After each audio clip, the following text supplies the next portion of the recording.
Bismillah ar-Rahman ar-Rahim. In this session, we will touch some issues according to Ibn Sina regarding his psychology, philosophical psychology.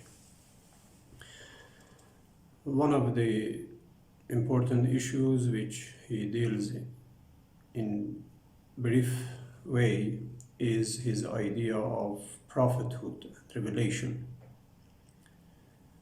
According to Ibn Sina, the knowledge of Prophet is through his connection to active intellect. In fact, prophethood has different dimensions. The first dimension is that a prophet receives universal knowledge from active intellect, from higher world. The second, a prophet receives particular knowledge, or what is similar to sensory perception, like, for example, a prophet sees angels or hear angels' voice. And the third dimension is a miracle. The prophet is able to intervene in nature and bring some changes only by relying on his will. So the prophet receives universal knowledge through intellect, aql, his own aql, by connecting with active intellect. As we explained before, the prophet has the ability to guess the middle terms.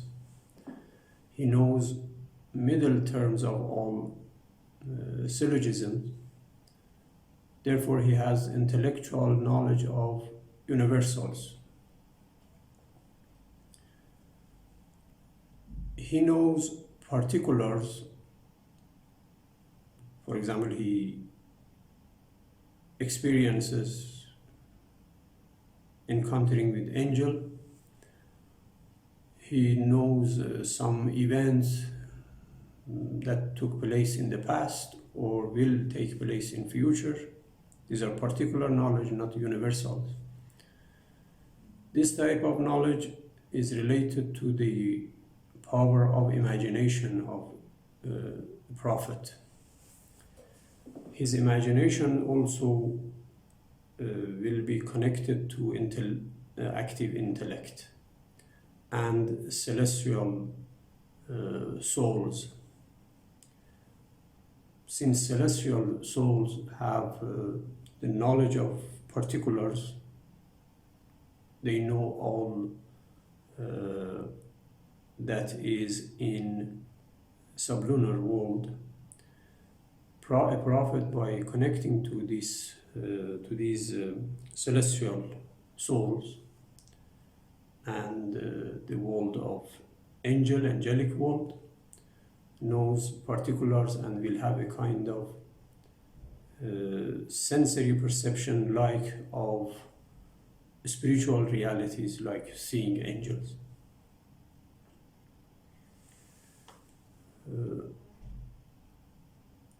And he is able to perform miracle because of his strength in his will, because of the strength of his will, because of the power of his will. So all aspects of a prophet, all dimensions of his being, his personality are in harmony, and they all are in the highest level of strength and functioning. So his aql is the best aql, his imagination is the most powerful imagination. and his will is the strongest will.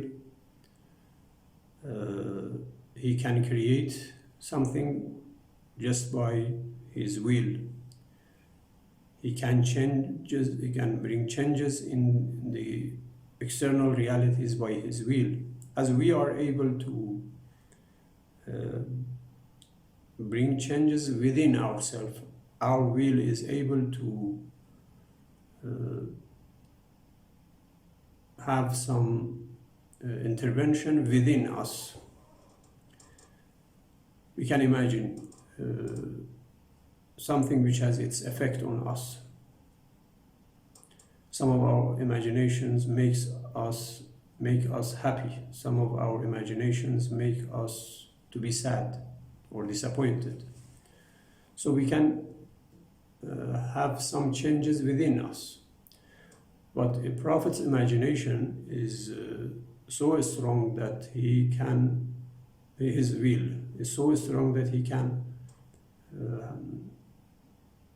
cause changes in external world, in reality, just by his will. And this is what is called miracle.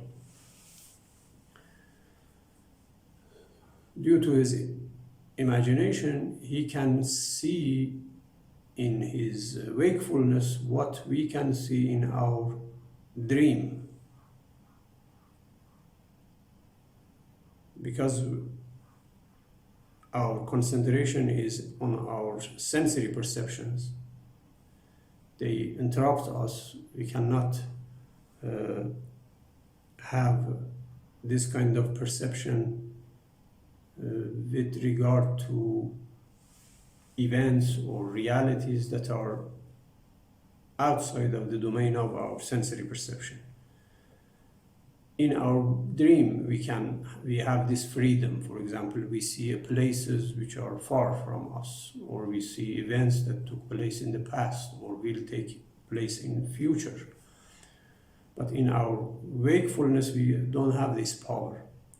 But a prophet, when he is awake, he has this kind of perception because of the strength of his imagination, and all these merits relates to his power of intellect and his power of soul, and which is related to his action, his practice, his moral virtues that he gained, and through purification, through obedience, he got such a power. But all these are not enough to be a prophet. These are just prepare the ground for prophethood. Prophethood depends on God's will and his permission, bi-idhnillah. And God chose a person as a prophet. And so prophethood is different from being a philosopher or a scientist or a mystic. So even though it has some qualities, he must have some qualities, these strength in his knowledge and in his morality and in his spirituality, but at the end, this is God who decides who is going to be a prophet. So this is Ibn Sina's idea of nubuwwah or prophethood. Another subject relating to Ibn Sina's idea of soul, human soul, is this question. The question goes in this way, that is it how many souls each person has? why we have one soul? Because Ibn Sina said we have different faculties. Faculty of knowledge, faculty of perception, sensory perception, rational perception. We have faculty of desires, practical reason. So we have many faculties. One question is why, in addition to these faculties, we must have a soul? Maybe there is no anything as soul in addition to these faculties. Maybe we have only these faculties, not a soul which has these faculties. Ibn Sina says this is impossible, because if we don't have a soul, then these faculties become separate from one another, become independent of one another. Then they do not have the function that they have. For example, when we know something, when we feel or we see, for example, the food or water, then we will have desire to drink, and then we decide to drink. So here we have perception, desire, and will. If these three are three different things, then how they can connect to one another? How can one follow the other? There must be, the separations. So no action will take place. There must be one center that the same center has perception, desire, and will, in order to be possible such an action, drinking water. This drinking water depends on perception, desire, and will. And there must be one agent which include all these three. If these three are separate from one another, then they cannot, there will be no relation between them. So faculties alone are not enough. There must be soul. And we have only one soul, not different souls. We discussed that there is a vegetative soul, a nafs al-nabati, there is animal soul, a nafs al-haywani, and there is a rational soul, a nafs al-natiqa, a nafs al-insani. Vegetable has vegetative soul. Animal have vegetative soul and animal soul, but not two souls. Animal soul itself has the function of vegetative soul too.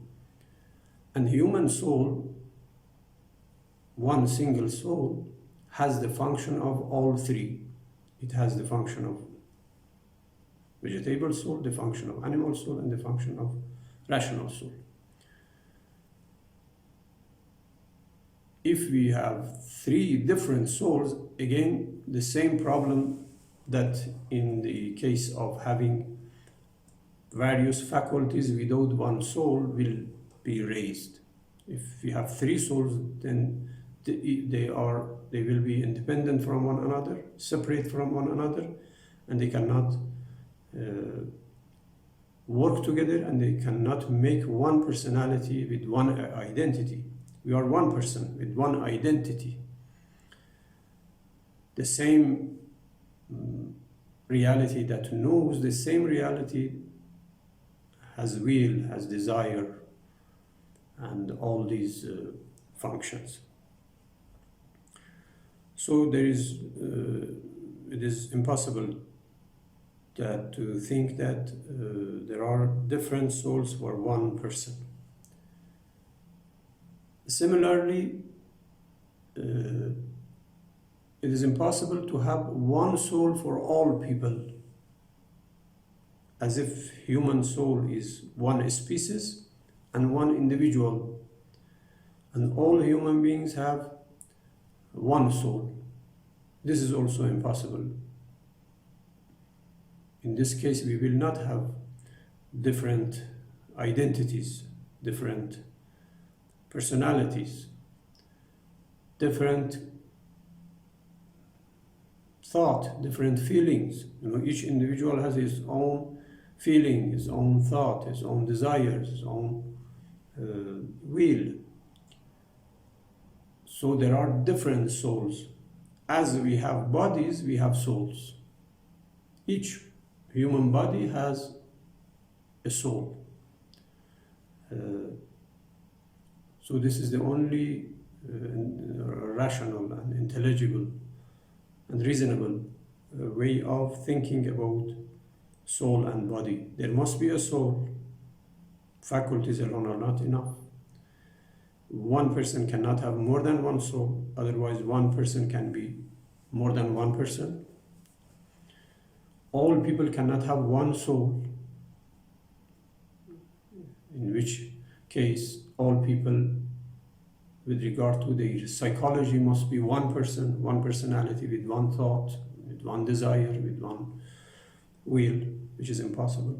So each individual has his or her own unique soul. This is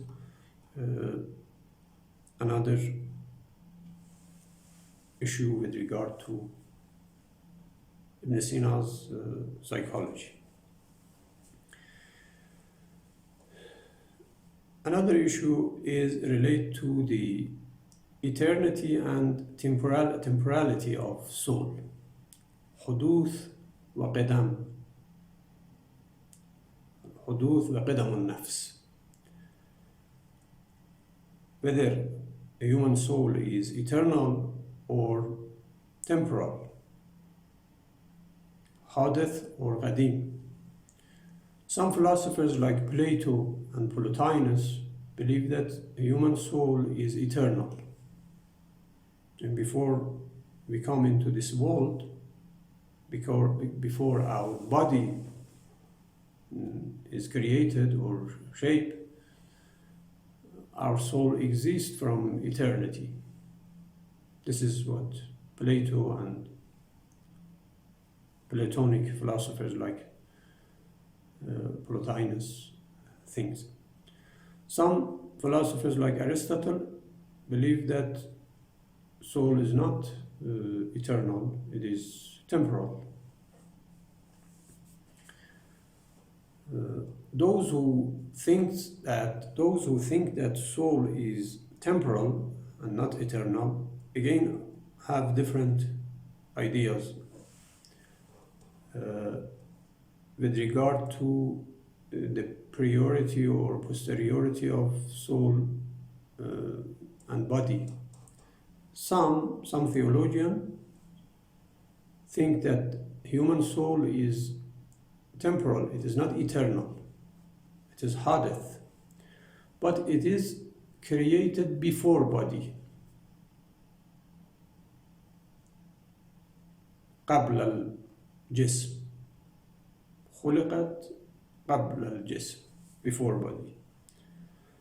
Most Muslim philosophers think that soul is temporal, it's not eternal, but it is created and originated with the body, not before body. Before we have body, we have no soul. Again, these philosophers can be divided into two groups. Some believe that soul is created with body, but from the beginning, the human soul is material, corporeal, gradually later it becomes immaterial, mujarrad. At the beginning it is corporeal, material, maddi, jismani, but later it becomes immaterial, mujarrad. Farabi and Mullah Sadra have this idea. They believe that the soul is jismaniyatul huduth, ruhaniyatul baqa. In its origination is corporeal, but in its persistence is immaterial. Some other philosophers like Ibn Sina believe that soul is ruhaniyatul huduth wa ruhaniyatul baqa. It is created with body, but from the beginning it is immaterial. And of course in its persistence, again, it is immaterial.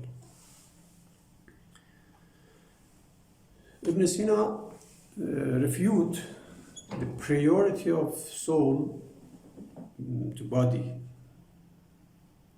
Says that it is impossible that we have soul before body, or our soul exists before our body. It is impossible. Human soul cannot be in this world before human bodies. He says because the soul before body is either one soul or many souls. Soul that exists before body either is one soul or it is many souls. As we have body, we have soul before the creation of body. Both are impossible. If we have one soul before body, before all bodies, then how can this one soul connect to different bodies? If it wants to, one soul, if wants to connect with different bodies, millions of billions of bodies, it must be divided into infinite parts. And this is impossible because immaterial entity this does not have different parts, it cannot be divided. Immaterials are simple, are basit.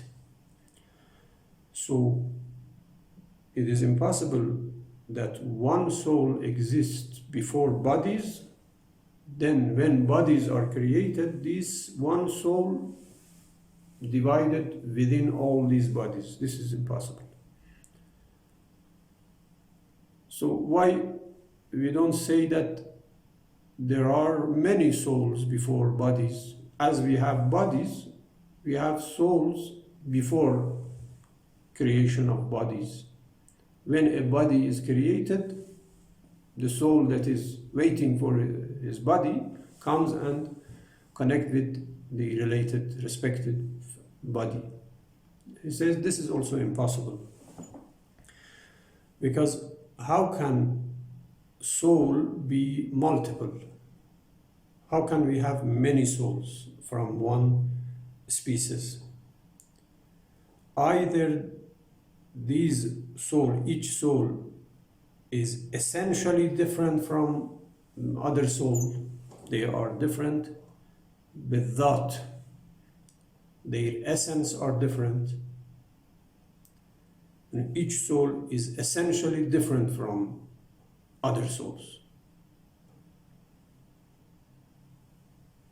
It means that each soul is a species, نوع واحد. Because when two things are essentially different, they are two different species. So if we have, for example, 10 billion human beings, we must have 10 billion species of human soul. And this is not true, false. Because human souls are individuals of one species. Human beings are one species because they have common characteristics. All human beings have rational thinking, they have feeling, they have desire, will. All these characteristics are common. So they are individuals of one species.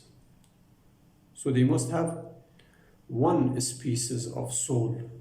So each soul cannot be different from other soul essentially, and cannot be a different species. How they cannot be different from one another? By accidental factors. بالعوارض, multiplicity of souls before body, let's say, is due to their different awares, their different accident. The minister says that this is also impossible because these accidents are characteristics of material bodies. Immaterial soul cannot have accident, awarid. Therefore, if we think that a soul is prior to body, it must be either one or many. Both are impossible. Therefore, souls do not exist before body. They come with body. When body is prepared,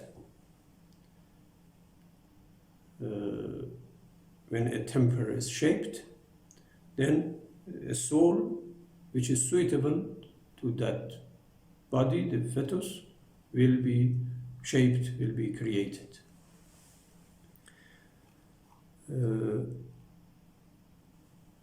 You may ask, how can we have different souls after that souls leave body, after death? You know, after death we have souls without body, and we have many souls, multiple souls, numerous souls. How can here we have different individual souls without body? Similarly, we can have different souls before body, before the creation of body. Ibn Sina says the situation is different. The situation of soul before body and after death are different. Our souls after death are different one from another due to what they gained in this world when they were with body, when they were connected with body. The virtues that they gained, the vices that they gained, different knowledge that they gained. So they are different due to their differences, their different achievements while they were with body in this world. So we have multiplicity of souls after death, but we cannot have multiplicity of souls before birth. And as well, we cannot have soul before our birth, before our creation of our body.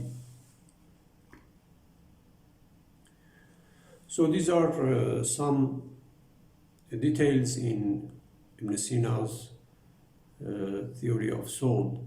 There are some other important points that we will discuss in next session. Thank you. Alhamdulillah Rabbil Alameen.